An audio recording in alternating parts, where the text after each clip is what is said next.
name is Dr. Laura Jakubowski, and in this video I will be demonstrating how to do a simple distillation. The materials that we will need are your liquid which you plan to distill.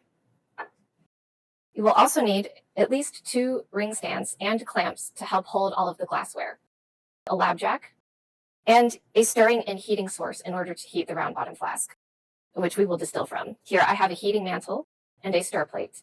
In addition to this type of heating mantle, I have an external controller from which to control the temperature of the heating mantle. We will also need 2 round bottom flasks, one from which to pour the liquid you plan to distill, and the other to collect the liquid after it has been distilled. We will need a cork ring to help hold the round bottom flask, a graduated cylinder and funnel in order to transfer the distilling liquid into the round bottom flask, a condenser, and these adapters to go from the round bottom flask to fit onto the condenser. We will also need some Keck clamps to help clamp the condenser to the adapters, and be sure that you have picked the appropriately sized clamp to fit the sized glass joints that you have. We will also need a magnetic stirring bar to place in the distilling flask, and at the end of the distillation, to retrieve that magnetic stir bar, you can use a magnetic stir bar retriever. We are also going to need a thermometer and a rubber adapter to fit into the top of the adapter connected to the flask. So first I'm going to assemble the distillation setup.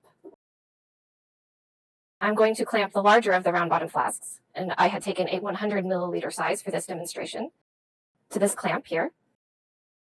The lab jack can be raised and lowered as needed. So I will raise it a bit to have a good fit of the heating mantle. Next, I will attach the adapter. To the adapter, I will attach the condenser.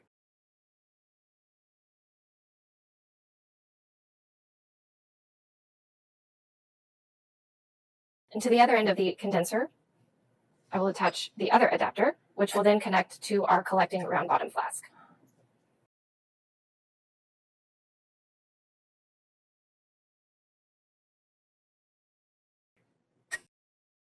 Take care to hold all the glassware carefully until you have everything fully clamped.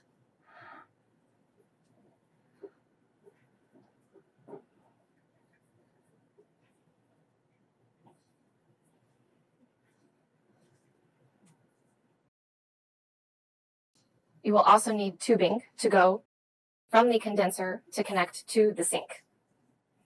You will need to attach one end of the tube to the lower part of the condenser, and it is to this side where the water will come in. So I'm going to connect the other side of this tube to the faucet from the sink. I will twist a bit. I want to be sure that this tubing is secure on the faucet. Next, I will attach the other tube to the top end of the condenser. Again, twisting and pushing the tube on to be sure that it will be secure.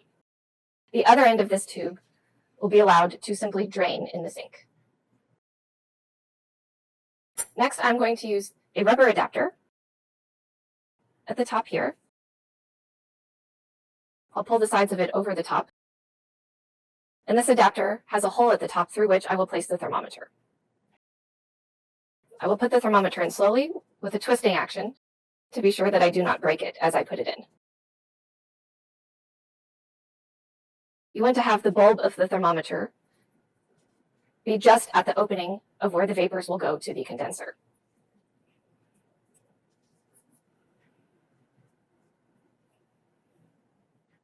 The setup looks good. Next, I'm going to carefully lower the lab jack and remove just this round bottom flask in order to add my distilling liquid.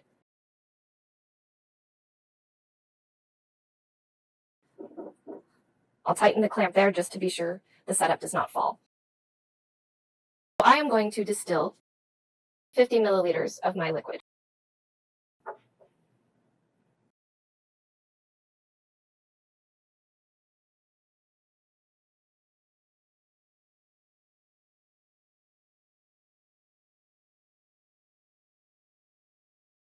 Okay, I have 50 milliliters. And I'm going to use a long-stemmed funnel in order to pour the liquid into the round bottom flask. By using a long stem funnel, I can avoid any liquid touching the top edge of the opening of my flask.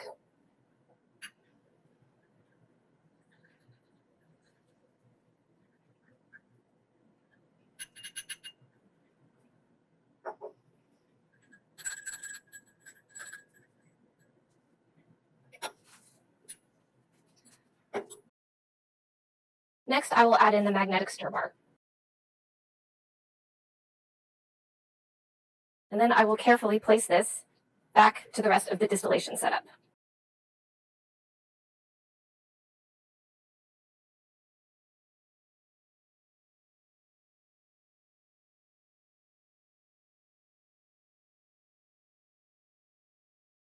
I'll raise the lab jack back up to be sure the heating mantle fits tightly around the round bottom flask.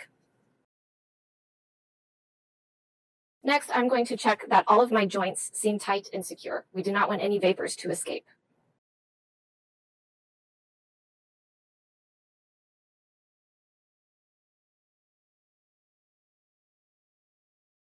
Next, I will turn on the water. You just need a slow trickle of water to flow through.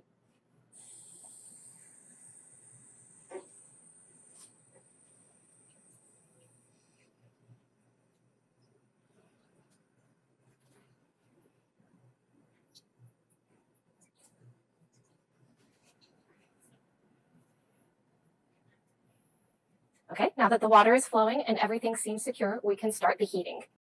I will first turn on the stir plate to start the magnetic stir bar stirring. And then I will turn on the heating mantle. I will start with a medium-low heat setting, and I will adjust as needed. You will observe it start to boil. It will condense in the condenser, and you will start to see drops collecting in the round bottom flask.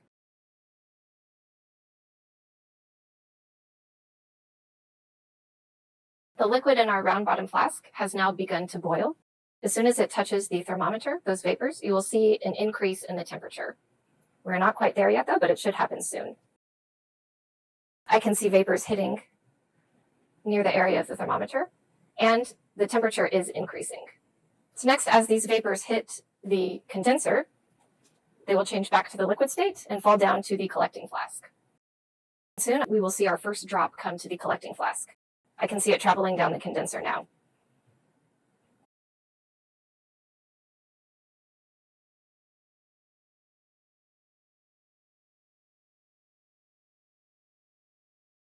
We have liquid now dropping into the collecting flask. Now that the distillation has started, it is best to have a drop rate of about 1 drop per second. This might be a bit higher than that, so I'm going to adjust the temperature down a little bit. Adjust the temperature such that you continually see the rate of about 1 drop per second coming over to the collecting flask. Now we will continue to distill until nearly all of the liquid has come to the collecting flask. You do not want to distill to dryness. So during the distillation, pay close attention to the temperature. If you are just distilling one type of liquid, you should see the temperature come to a certain value, and it should remain there for the entire distillation process. If you notice a sudden change to the temperature, whether that's a drop or an increase, and you see more liquid, especially if there's an increase, and you see liquid continue to come over, that might mean that you had a mixture of 2 different liquids there. And in that case, you may want to have a new collecting flask, or perhaps repeat your distillation, but using a fractional distillation setup in order to have a better separation of your 2 components.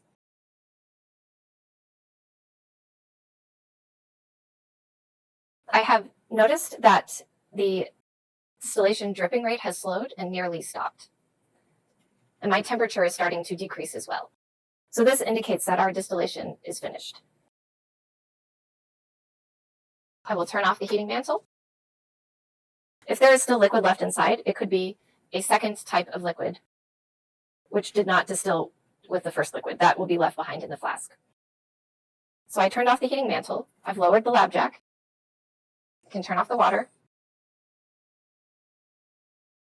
I'll turn off the stir plate. And now I will wait. Once everything is cool to the touch, I will disassemble, clean all parts, and if desired, you can collect the liquid that you have distilled, record its volume, and take measurements to record its purity as well.